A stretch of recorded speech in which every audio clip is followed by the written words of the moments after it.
अस्सलाम वालेकुम दोस्तों, मैं हूं अज़ीम महमूद और आप देख रहे हैं मिस्टर इंजीनियर। दोस्तों, आज की इस वीडियो में हम सोलर सिस्टम के बारे में कुछ डिस्कस करेंगे। आज की इस वीडियो में मैं आप लोगों को सोलर पैनल के बारे में जो बहुत ज़्यादा पूछे जाने वाले सवालात हैं उनके जवाब दूंगा। तो दोस्तों, चलिए शुरू करते हैं।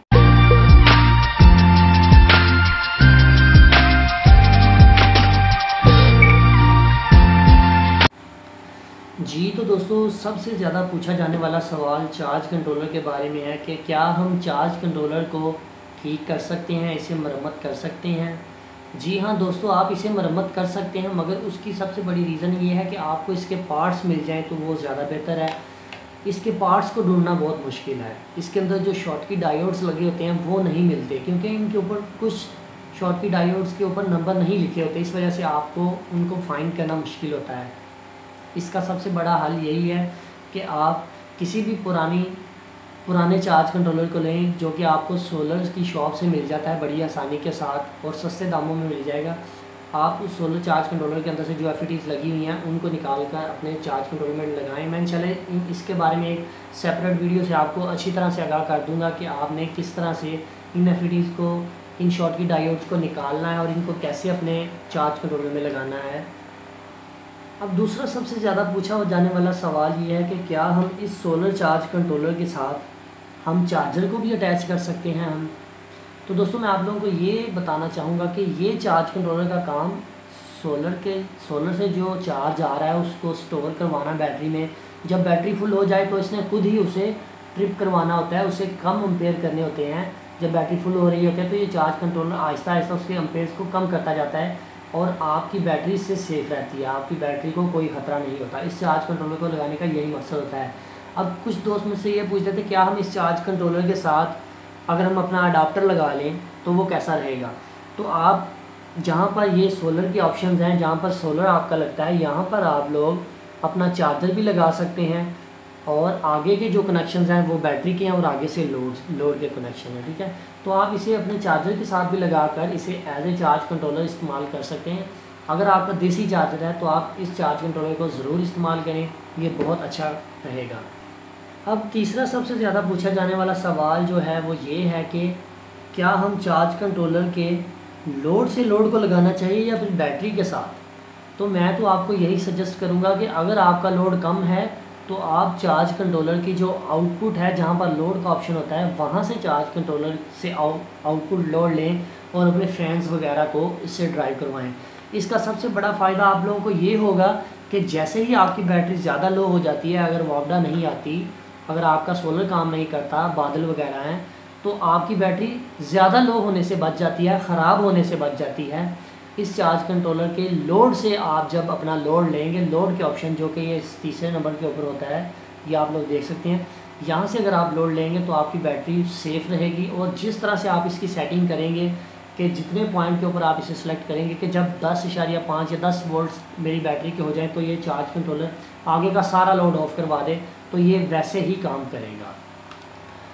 अब चौथा पूछा जाने वाला सवाल ये है कि हम चार्ज कंट्रोलर की सोलर इनपुट से फ़ैन को अटैच कर सकते हैं। मिसाल के तौर पर ये हमारे पास एक चार्ज कंट्रोलर है, क्या हम इसकी जो सोलर के पॉइंट हैं जो कि इधर फर्स्ट नंबर के ऊपर हैं 2, यहाँ पर हम अपना फ़ैन को अटैच कर सकते हैं। हमारा जो डीसी फ़ैन, पेडस्टल फ़ैन या दूसरा फ़ैन छत वाला, क्या हम उसे इस जगह पर अटैच कर सकते हैं। तो मैं आप लोगों को यही सजेस्ट करूंगा कि आप यहाँ पर कोई भी चीज़ अटैच ना करें, क्योंकि यहाँ पर अटैच करने से आपका चार्ज कंट्रोलर जो है वो आपकी बैटरी को ठीक से चार्ज नहीं कर पाएगा। जितने भी सोलर से पीवी से वोल्टेज आ रहे होंगे, एम्पेयर्स आ रहे होंगे, वो आपका लोड खा जाएगा और आपकी बैटरी ठीक से चार्ज नहीं हो पाएगी। इसका सबसे बेहतर हल है कि आप लोड से अपने फ़ैन को अटैच करें, या फिर आप अगर आपका लोड ज़्यादा है डीसी लोड, तो आप अपनी बैटरी के साथ अपने लोड को अटैच कर लें, मगर इनपुट के साथ आप किसी भी लोड को ना चलाएं, नहीं तो आपका चार्ज कंट्रोलर आपको अच्छी परफॉर्मेंस नहीं देगा। अब इसके अलावा एक और मुझसे सवाल बहुत ज़्यादा पूछा जाता है कि सोलर पैनल को सीरीज़ में लगाएं या पैरेलल में लगाएं। ये बहुत ज़्यादा सवाल पूछा जाता है। तो दोस्तों, मैं आप लोगों को ये बताना चाहता हूँ कि अगर आपकी बैटरी एक बैटरी है तो आपके अगर 150 वाट की प्लेट है तो आप पैरेलल में ही लगाएंगे। उसकी सबसे बड़ी रीज़न ये है क्योंकि जब आप सीरीज़ में अपने प्लेट्स को लगाते हैं तो आपके वोल्टेज प्लस हो जाते हैं। मसलन अगर आपके पास दो 150 वाट की प्लेट्स हैं, आपने उनको सीरीज़ में लगा दिया है तो 12 जमा 12 24 वोल्ट हो जाएंगे, और 24 वोल्ट और नीचे बैटरी आपकी 12 की पड़ी हुई है तो वो आपकी बैटरी को डैमेज करेंगे या चार्ज कंट्रोलर को ख़राब करेंगे। अब एक और केस है कि अगर आपकी बैटरीज दो लगी हुई हैं, फिर आप उसे सीरीज़ में इस्तेमाल कर सकते हैं। अगर आपकी 150 वाट की प्लेट्स हैं, आप उनको सीरीज़ में इस्तेमाल करना चाहते हैं और बैटरी भी दो लगाएं, नहीं तो आप उसे सीरीज़ में लगा सकते हैं। उसकी रीज़न ये है कि आपके पास बैटरी बड़ी होनी चाहिए, आपके पास चार्ज कंट्रोलर अच्छा होना चाहिए, ऊपर से आप सीरीज़ में लगाएं। मगर सीरीज़ में आप लोगों ने एक बात याद रखनी है, सीरीज़ में एम्पेयर कम हो जाते हैं, एम्पेयर आपको ठीक से नहीं मिलते, वोल्टेज आपके प्लस हो जाते हैं, एम्पेयर सेम रहते हैं। तो इस वजह से कोशिश करें पैरेलल में लगाएं। अगर आपका सिंगल बैटरी वाला यूपीएस है, सिंगल बैटरी सिस्टम है, डीसी सिस्टम सिंगल है, तो आप पैरेलल में ही लगाएं।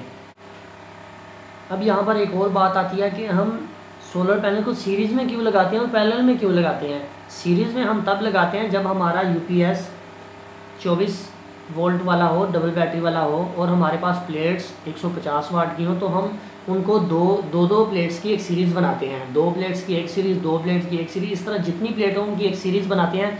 फिर उनसे जो दो वायर्स निकलती हैं उन दोनों वायर्स को, मतलब प्लस को प्लस के साथ, माइनस को माइनस के साथ कॉमन करके आप नीचे ले आते हैं। उनको पहले सीरीज़ करना है, फिर उनको पैरेलल करना है। ये मैं इंशाल्लाह एक वीडियो के साथ आपको डिटेल के साथ बताऊँगा कि आपने 4 प्लेट्स को किस तरह से सीरीज़ में करना है। अब एक ज़्यादा और पूछा जाने वाला सवाल ये है कि एम्पेयर को कैसे टेस्ट करते हैं। अगर आपने एम्पेयर्स को टेस्ट करना है तो आप सोलर चार्ज कंट्रोलर CM3024Z, जो ये आपको मॉडल नंबर नज़र आ रहा है इधर, ये वाला बाय करें, मगर एम्पेयर वाला बाय करें। इसके अंदर दो किस्म के सोलर चार्ज कंट्रोलर है, एक एम्पेयर्स बताता है, एक नहीं बताता। आपने जब भी सोलर चार्ज कंट्रोलर बाय करना है तो आपने जो एम्पेयर्स बताता है वो वाला बाय करना है। एक तो तरीकाकार ये है कि आप इसके साथ अपने एम्पेयर्स को चेक कर सकते हैं। दूसरा तरीकाकार ये है कि आप क्लैम्प ऑन मल्टीमीटर ले लें। क्लैम्प ऑन मल्टीमीटर 2500 रुपये का आता है, जो कि डीसी एसी दोनों एम्पेयर्स की मेजरमेंट करता है। इसके अलावा वो वोल्टेज की मेजरमेंट करता है, कॉन्टीन्यूटी की मेजरमेंट करता है, रेजिस्टेंस की मेजरमेंट करता है, एसी वोल्टेज की, हर्ट्ज़ की, और इस तरह से काफ़ी ज़्यादा उसमें मल्टी फंक्शन है। 2500 रुपये में आपको इतनी ज़्यादा अच्छा डिजिटल मीटर मिलेगा, जो कि यूनिटी कंपनी 203 मॉडल है, आप उसे ज़रूर बाय करें। अब लास्ट के ऊपर एक और मसला आता है, काफ़ी ज़्यादा दोस्तों के घरों में उन्होंने अपने डीसी लोड लगाया हुआ है, जैसे कि मैंने भी अपने घर में लगाया हुआ है, डीसी लाइट्स लगाई हुई हैं, डीसी फैंस लगाए हुए हैं। मगर कुछ दोस्तों के सिस्टम में ये मसला आ रहा है कि उनका अगर वो दो फ़ैन चलाते हैं और लाइट चलाते हैं, या तो लाइट्स डिम हो जाती हैं या फ़ैन की स्पीड स्लो हो जाती है। उसकी सबसे बड़ी रीज़न ये होती है कि सबसे पहले आप वायर अच्छी यूज़ करें। जब आप अच्छी वायर यूज़ करेंगे तो कम रेजिस्टेंस की होगी और कम एम्पेयर्स को ड्रॉप करेगी। इस वजह से आप अच्छी वायर इस्तेमाल करें और आपका लोड अच्छी तरह से ड्राइव होगा। दूसरी उसकी रीज़न ये होती है कि हम एक ही तार के ऊपर 3-4 LEDs लगा देते हैं, 2 से 3 फ़ैन लगा देते हैं, तो वो वायर उन सभी लोड को सपोर्ट नहीं कर पाती, उनका लोड नहीं उठा पाती, या तो वो हीट अप हो जाती है, इस वजह से वो बाकी जो लाइट्स हैं वो डिम होती हैं इस तरह से। तो उसकी सबसे बड़ी रीज़न ये होती है आपने सिंगल वायर इस्तेमाल की होती है पूरे लोड के लिए। तो कोशिश करें जब भी अपने घर में वायरिंग करें अच्छी वायर इस्तेमाल करें, और अगर आपने फ़ैन चलाना है, लाइट चलानी है, तो दोनों के लिए अलग-अलग वायर यूज़ करें, अच्छी वायर यूज़ करें। इसका आपको ये बेनिफिट होगा कि आपका जब भी फ़ैन चलेगा आपकी लाइट्स डिम नहीं होगी। आपके जितने भी फ़ैन लगे होंगे उनकी सबकी अलग-अलग से वायरिंग करें। अगर आप एक ही वायर से सबको अटैच कर देते हैं पैरेलल में, तो आपके सिस्टम में मसला इसी वजह से होता है। इसी वजह से आपका जो है वो फ़ैन स्लो हो जाता है या लाइट्स डिम हो जाती है। ये मुझे बहुत ज़्यादा पूछा जाने वाला सवाल है, बहुत ज़्यादा लोगों के घर में ये मसला आया, तो आप लोगों को इसके बारे में देखना चाहिए कि आप अच्छी वायर यूज़ करें। अब कुछ लोग ये भी कहते हैं कि कौन सी वायर यूज़ करें। एक तो पहले नंबर पर तो देसी वायर मिलती है, वो बहुत अच्छी होती है, अगर तो आप उसे परचेज़ कर सकते हैं, आपके पास इतना बजट है तो आप उसे परचेज़ करें।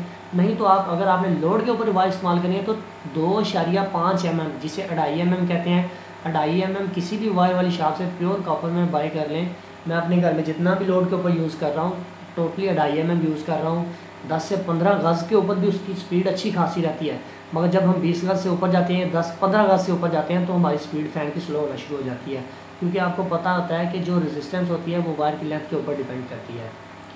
तो दोस्तों ये तो थे आज के कुछ सवाल और उनके जवाब, जिनको लेकर काफ़ी ज़्यादा दोस्त परेशान थे कि यार हमारे घर में ये मसला आ रहा है हमारे सोलर सिस्टम के साथ। कुछ दोस्त कहते थे हमारे पास यार जितनी जमा पूंजी थी हमने अपने सोलर सिस्टम पे लगा दी मगर हमें अच्छा बैकअप नहीं मिल रहा। उसकी रीज़न ही यही होती है कि आप उसमें कुछ मिस्टेक्स कर रहे होते हैं, उनकी वजह से आपके सिस्टम में मसला आ रहा होता है। इसलिए आप अच्छी वायर यूज़ करें, बाकी अपनी चीज़ें अच्छी यूज़ करें, इंशाल्लाह आपके सिस्टम में मसला नहीं आएगा। अगर अब आपके सिस्टम में कोई मसला आ रहा है तो आप कमेंट सेक्शन में बताएं, मैं इंशाल्लाह डिटेल के साथ इसी तरह से वीडियोस बनाकर आपको उसका सलूशन बताऊंगा। तो इंशाल्लाह हम ऐसे ही अपने जो फॉल्ट्स आते हैं उनको डिटेल के साथ ऐसे वीडियो में, अगर लाइव नहीं डिस्कस कर सकते हैं, मैं अगर आपका सवालों के जवाब लाइव में नहीं बता सकता तो मैं इस तरह से एक सेपरेट वीडियो में आप लोगों के सवालों के जवाब इंशाल्लाह आप बताया करूँगा। तो आपको कोई भी मसला हो तो आप जस्ट कमेंट सेक्शन में हमारे फेसबुक पेज के ऊपर मिस्टर इंजीनियर के नाम से हमारा फेसबुक पेज है, फेसबुक ग्रुप है मिस्टर इंजीनियर के नाम से, सेम इसी तरह का थंबनेल लगा होगा, बैकग्राउंड जो आर्ट है हमारे चैनल के ऊपर लगा हुआ है वैसे ही उसका फेसबुक पेज के ऊपर लगा हुआ है। आप वहाँ पर कमेंट करें, मैं इंशाल्लाह आपकी मुकम्मल रहनुमाई करूँगा। इसके अलावा हमारी एक वेबसाइट है मिस्टर इंजीनियर pk.ml के नाम से, आप उसे भी ज़रूर देखिएगा। तो दोस्तों मैं उम्मीद करता हूँ आपको आज की ये सोलर सिस्टम को लेकर जितने भी कुछ सवालात थे इनकी वीडियो पसंद आई है। अगर आपको आज की वीडियो पसंद आई तो मेरी वीडियो को लाइक करें, अगर नहीं पसंद आई तो आप लोग डिसलाइक कर सकते हैं। अगर आपके ज़हन में कोई भी किसी किस्म की सजेशन हो चैनल के बारे में या आप चैनल की इम्प्रूवमेंट के बारे में कुछ बताना चाहते हैं तो कमेंट सेक्शन में ज़रूर बताइएगा। अपनी दुआओं में याद रखिएगा। इंशाल्लाह नेक्स्ट वीडियो में मिलते हैं।